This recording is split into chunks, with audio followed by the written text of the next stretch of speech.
I'd give anything for a great horror film this year.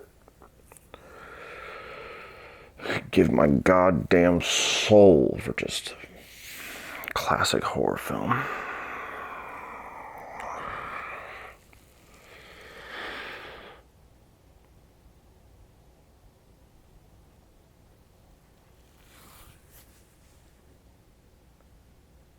Hi, Lloyd.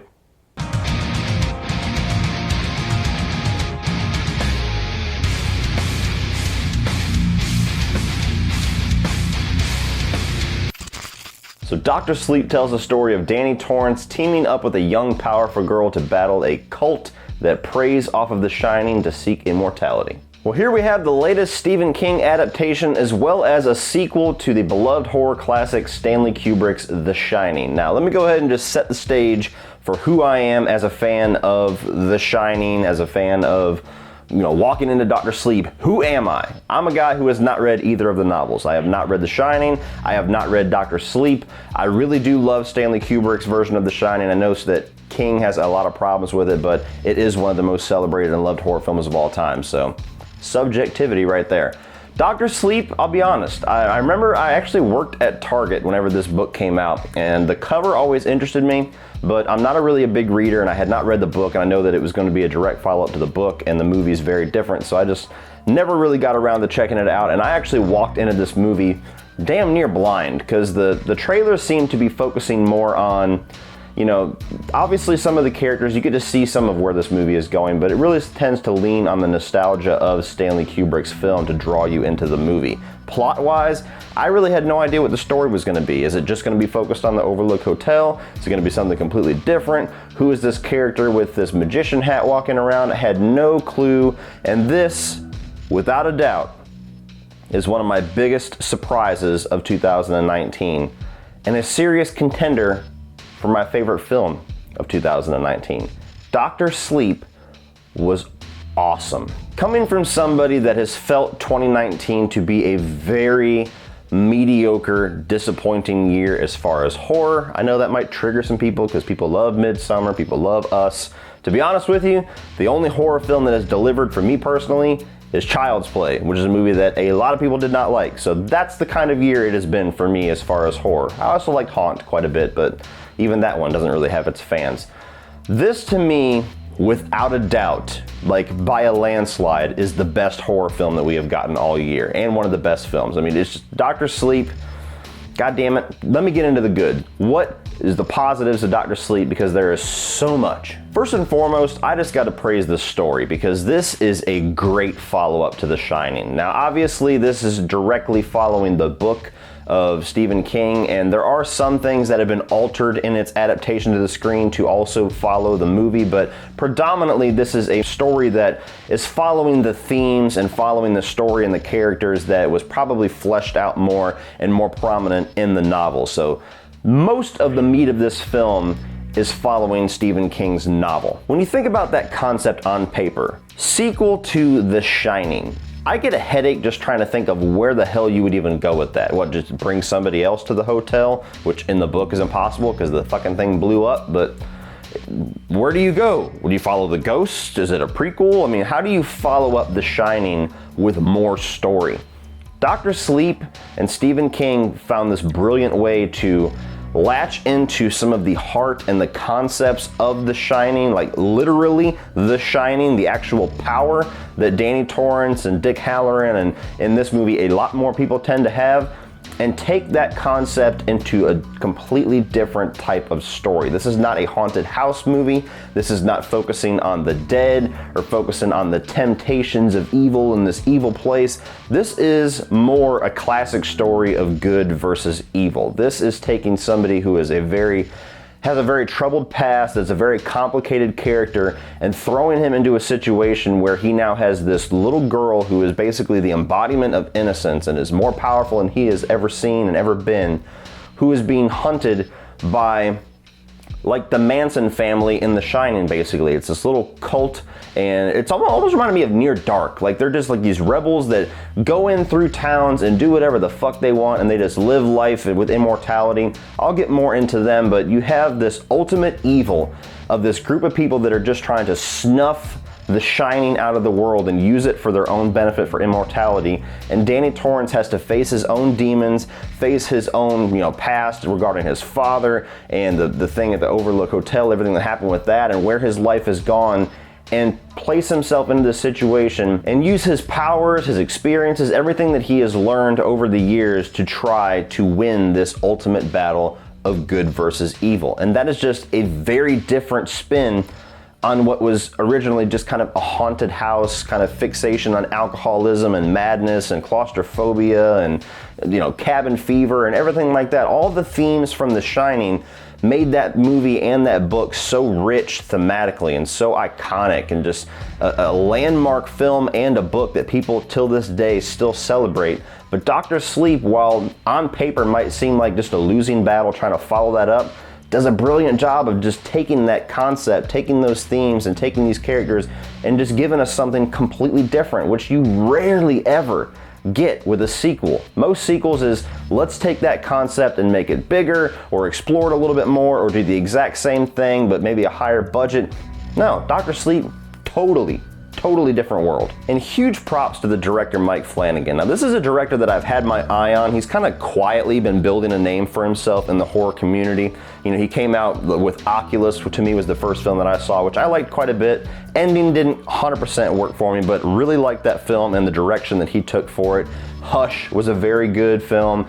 He did Gerald's Game a couple of years ago, which got a lot of praise, which was very good. He just did The Haunting of Hill House. He's been doing these kind of under the radar movies that horror fans have been praising. Maybe the general public have just been kind of getting nibbles of, but this is a guy that has that classic approach to horror where it's not about jump scares, it's not about jolts, it's not about loud noises startling you in your seat and just doing the wash, rinse, repeat formula that we see every single year in these lower budget horror films, like a lot of Blumhouse films. And he just takes that classic approach of building dread and good cinematography and focusing the camera and doing good storylines and trying to do this slow build of tension, this slow build of dread, and focus on things that are actually genuinely terrifying, things that embodied the horror films that we all grew up with and that we still celebrate. Not that there aren't great horror films nowadays, but they are a little bit more few and far between than some of the more classic era stuff. And this guy takes that classic era approach. So I love his form of just filmmaking. But beyond that, what a daunting task this movie must have been. You have to adapt a Stephen King novel. You have to follow one of the most celebrated horror films of all time and somehow make a movie out of all of that, where you have Stephen King who hates Stanley Kubrick's The Shining, and you have to take his novel, do something that is going to not necessarily appease him like he was in charge of it, but do something that is respectful to Stephen King, that's going to embody his book and translate his book very faithfully to the screen, while acknowledging all of the film fans that just genuinely love the Stanley Kubrick version of that story. Trying to balance all of that and trying to wear so many hats, and the fact that he was able to do it so well, god damn, dude. Bravo. Now let's talk about some of the characters in this movie, because they're pretty much all great. Of course you have Danny Torrance. This is the older version of the son in the original Shining, that's played by Ewan McGregor. Always liked him as an actor, have grown to like him more and more as he has gone on in his career, and he does a really good job with Danny. Danny's not necessarily a standout character in the sense that, kind of like how Jack Nicholson is a very iconic portrayal of that character. Like one of the characters I'm going to be talking about in this movie will probably go on to be a very iconic portrayal of that character. Danny Torrance is a more subdued person. He's a little bit more of your average Joe. He's got things that stand out about him. Like he does use his Shining for very cool things in this film, which kind of lends to the title of the movie. And he's very good at, showing Danny Torrance throughout these different stages of his life, because the movie does kind of skip around in time a little bit for the first act or so. So you see him as, very damaged, then you see him as very healed, then you see him as very conflicted and scared in this situation and kind of having to rise to be the hero. And, Ewan McGregor does great at delivering that character. You have this young girl, Abra, that kind of gets inserted into Danny's life, who is also a kid who has grown up with The Shining, and they kind of have like this pen-pal relationship through most of the film, and then once she's put in peril, they get put together, and it's basically them versus the world. Hi. You can hear me. You're magic. Like me. I don't know about magic.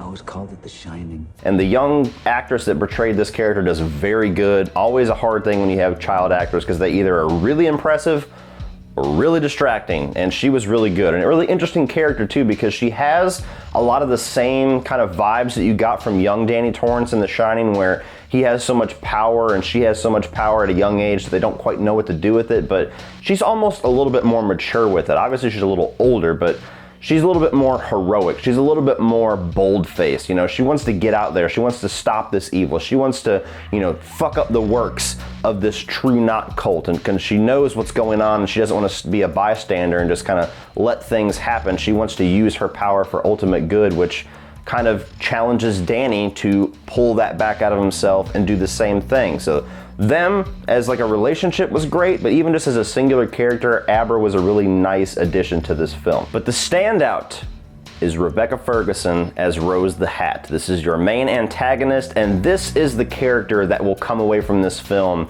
and I believe will become an iconic villain. Well, hi there.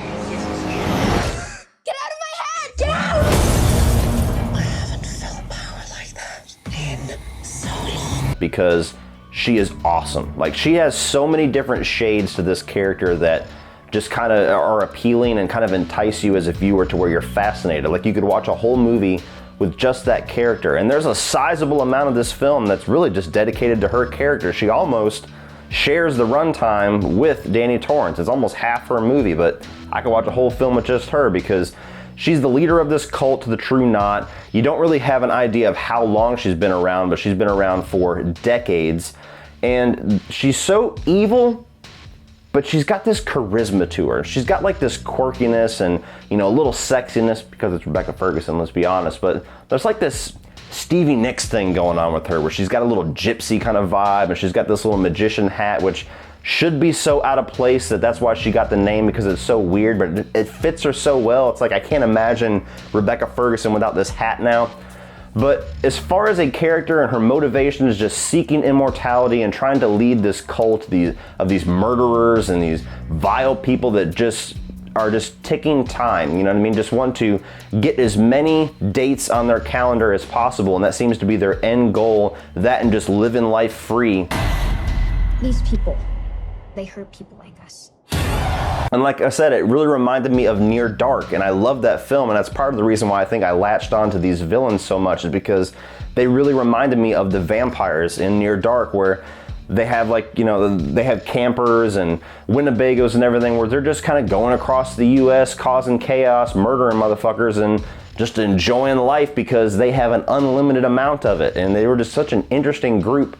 Rebecca Ferguson as the leader, what was interesting about her character is that she's not like this just ultimate evil, like this in-your-face villain to where from the start you hate them, you can't wait to see them die, and you know, they're just doing evil shit left and right.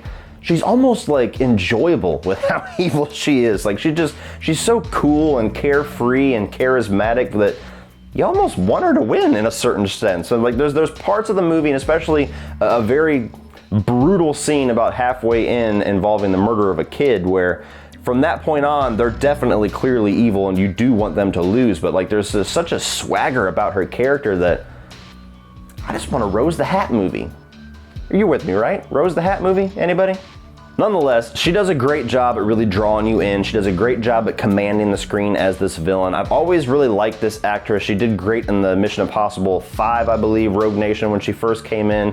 Hadn't really seen her do anything ultra standout since then, because I think Girl on the Train was the last thing I watched her in, but this is the movie where I'm like, okay, now my eyes are fixated on you for more reasons than one, Rebecca. Now, I've talked about it a little bit, but I love the fact also that this movie has that classic horror approach, and it goes for a lot of the same types of horror that Stanley Kubrick did. Kind of the sense of dread, slow burn, slow reveals, not relying on jump scares and loud noises and cheap studio tricks that seem to plague the horror genre nowadays. This goes for just genuine old school horrifying situations, the way that you shoot certain scenes, the way that you shoot your setting, the way that you light a room, everything just tends to add to that sense of dread, that sense of tension, that sense of terror that they go for in this. And this is not necessarily going for as much horror as I think The Shining did, to where The Shining is just trying to freak you out most of the movie. This movie definitely has a few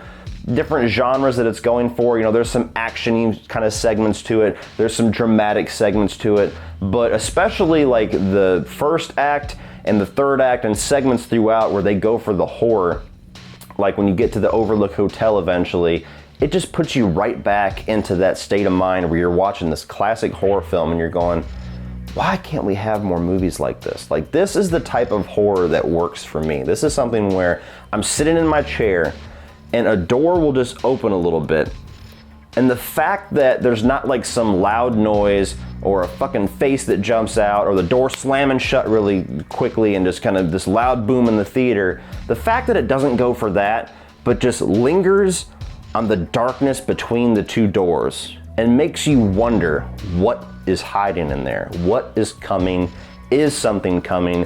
When is it coming? Like, that type of just tension building, edge of your seat thrill that classic horror approach gives, that's what this movie goes for.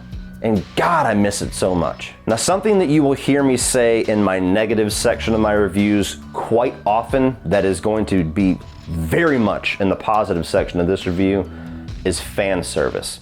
Now again, I'm a fan of the movie The Shining. I've never read the book, so there might be some fan service for the book, but there's a lot of fan service for the movie, and it's utilized perfectly. Fan service is a very, very tight rope to walk as a filmmaker, because you are either not given enough to the point where you're like, what was that? Why'd you just throw that in there? You couldn't have given us so much more. Or you give way too much and it's just distracting. It's almost like the whole movie is just pointing you to that other thing that you love so much. And this movie walks that tightrope perfectly. There's a little bit of fan service in the beginning with some callbacks and some, framing shots exactly the same. There's like an interview scene where Ewan McGregor is sitting down to get this job, and it's framed and kind of, even the office itself looks almost identical to the scene in the first film where Jack Nicholson was accepting the job to look over the Overlook Hotel. The way that they kind of recast and recreate the characters from that movie without using, Shelley Duvall or Jack Nicholson or obviously Scatman Crothers, who's passed away, but like in a time where you get so much de-aging technology and you get so many things where they're like, oh, let's just bring this person back, we'll de-age the shit out of them, make them look like a cartoon character, but it'll be cool because it's fan service. This movie doesn't bother with that because it's like, look, you're gonna get what you want from these characters. We're gonna recast them, we're gonna use them sparingly to give you the vibes from that movie and to call back to certain scenes and to utilize those characters well for this story and for the story and the themes that Danny Torrance is enduring for the entire runtime. But we're not gonna burden ourselves with putting forth this technology or putting forth things that are going to take away from the film just to service the fan service. You get like, I think Alexandra Esso is her name, is the girl from Starry Eyes, who's kind of like the recast version of Shelley Duvall. And it's uncanny. Like, they don't use prosthetics, they don't use CGI. It's just the way that they kind of recreate her hair and the way that she dresses and the way that her voice and the way that, the way that she reads these lines and talks with her son, it's uncanny. You would have swore that was Shelley Duvall. And that's brilliant fan service. Not burdening yourself, but all at the same time, we're right there. You put us right back into the feel and the vibe that we got from this movie that we love, and you're utilizing it to build your story and to reinforce your film, not just take a commercial break from what you're trying to do and say, yeah, but remember that other movie? That was cool too, right? All right, back to your regular scheduled programming. And when you get to the third act and they return to the Overlook Hotel, something that I was kind of not necessarily worried about, but something that I wasn't sure what to expect, because a lot of the marketing kind of focused on the Overlook, is this movie gonna hinge itself on when we get back to the hotel? Is this gonna be a lot of build up to the hotel? Is this going to be a lot of waiting around for the hotel? And it's not. Like, this movie has so much going on and so much going for it in the first two acts that even if they never went back to the Overlook Hotel, if the entire climax of this film took place somewhere else, it would still be a damn good movie. But the fact that they kind of wrap the Overlook Hotel and they wrap up the setting and kind of recreations of some of the scenes from, or some of the rooms from Stanley Kubrick's version of the Overlook Hotel just reinforces the third act. The third act and what they go for as far as the end, the climax of the story is fantastic. But putting it back in the Overlook Hotel, watching Danny Torrance walk back through these halls and kind of reawakening the hotel and seeing room 237, seeing like ghosts and creatures that we saw in the original film, that just makes the third act a blast, because you're on board for the story already. You're on board for where this is going to wrap up, for what's going to happen, what's going to go on when Danny and Abra and Rose the Hat come to this ultimate confrontation. But at the same time, it's like wrapped in this gift wrap of Stanley Kubrick's The Shining and handed to you as this gift. Now, moving on to the negatives, I really only have one. And in the grand scheme of things, it's not a big negative. It's just something that maybe could have been handled slightly better. And that's that this movie does feel a little bit padded. Now, that's kind of a struggle you have anytime you're adapting a novel, especially something that's usually as large and grandiose as a Stephen King novel, to where there's so many things going on that's even just outside of the main storyline that you want to put enough in there to appease the fans of the book and the people that love the book and come to see that adapted. But at the same time, you have to keep your runtime in mind. You have to keep the flow of the movie in mind. You have to kind of realize what's going to fit in the story that I'm going for, what's going to be kind of dead weight, what's necessary, what's unnecessary. And I feel like they get it almost right with this film, but they're with a 2.5-hour runtime. It's more in hindsight, where you look back and you go, there's some things in this film that you could take out and it would probably make the movie flow just a little bit better. Now, this might even should have been in the mixed segment, because there's nothing in the first and second act that I thought was boring or, bad or stood out like a sore thumb. Everything that was going on in this film, I was on board for. I was enjoying. I was willingly going along with the story. So there was no point where I was like, this is boring, or it was starting to get a little bit daunting, or it was starting to get a little bit meandering.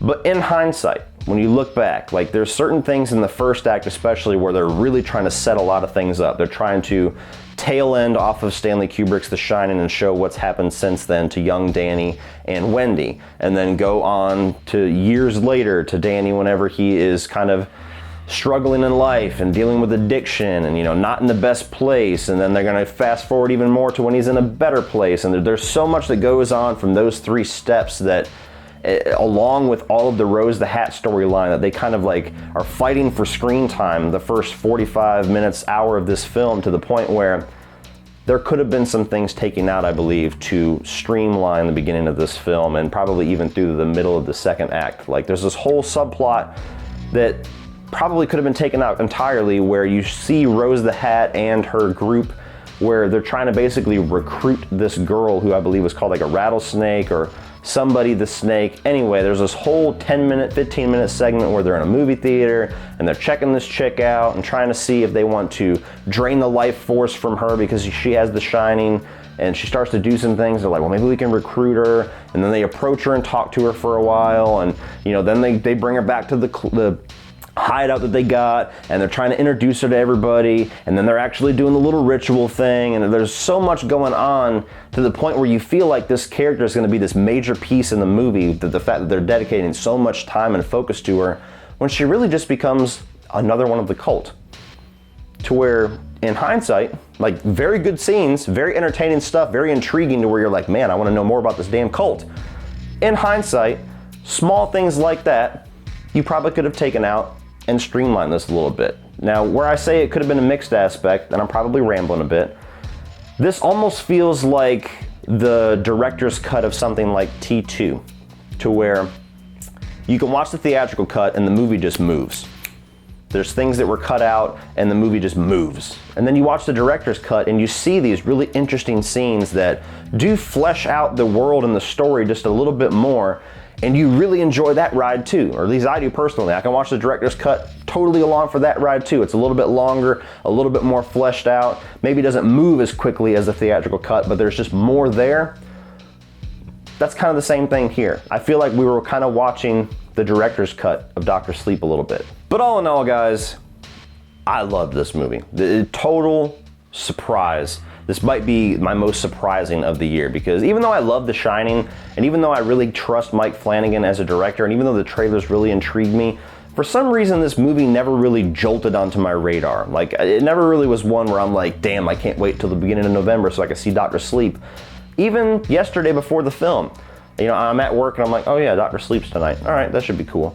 And then you walk in and it's just one of the best films of the year. Like, I love when I get those nice little surprises where I don't have like months and weeks and maybe even years of anticipation where I'm like, oh my God, my expectations are so high for this movie, I can't wait for it. And then I'm setting myself up for disappointment more times than not. When you get a movie where you really don't have any expectations, you just want to go see a film and it ends up just blowing you away, those are some of the best movie experiences, and this is one of the best movie experiences I've had this year. If you were a horror fan, if you were a fan of the novel, if you were a fan of The Shining, either Stanley Kubrick or Stephen King, or even both of them, you have to see this film. I feel like it's gonna float under the radar. I feel like it's one of those movies that I'm gonna be pissed to not make more money, so I'm trying to compel you to stop what you are doing and go check out Dr. Sleep, because it is fucking awesome.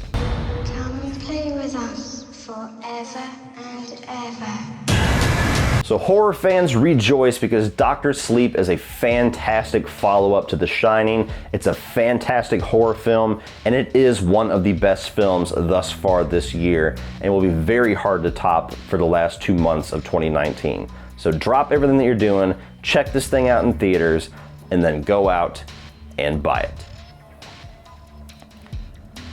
So what do you guys think of Dr. Sleep? Did you like it as much as I did? Did you feel like it was long and drawn out? Did it seem a little bit too trippy to you and you kind of like the more haunted house stuff of The Shining, not so much the good versus evil side of things with Dr. Sleep?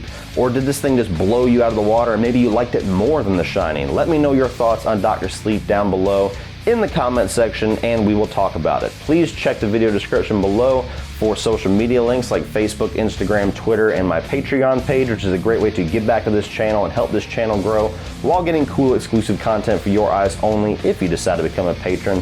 Please like and share this video, hit that subscribe button, and if you want to check out some more of my videos, you can check out a few more by clicking right over here.